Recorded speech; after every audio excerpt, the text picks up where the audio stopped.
Opisyal nang maglalaro para sa TNT Tropang Giga si Ray ng Batak matapos siyang i-trade ng Blackwater Bossing. Yan ang ulat ni Daryl Oclares.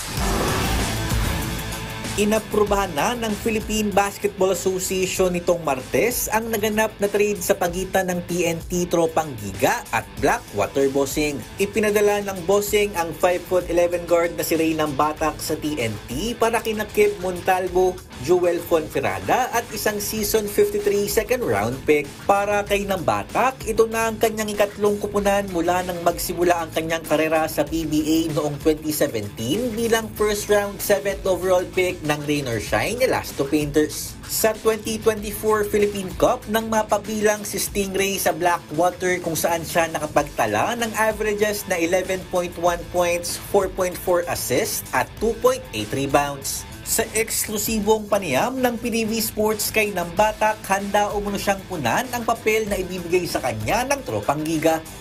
With Calvin Octana, RR Pugoy, and Kuya Jason Castro, and yung mga ibang veterano.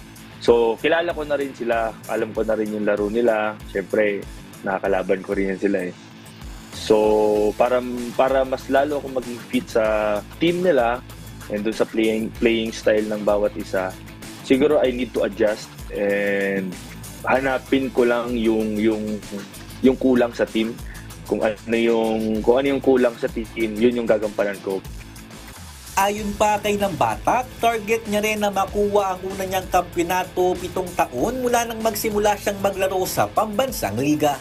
Alam naman natin na ang Token Tex is one of the contender team sa PBA, no? At tinanong ko na yung sarili ko, ito na ba yung chance, ito na ba yung perfect timing na makakakuha ko ng championship sa PBA before ako mag-retire.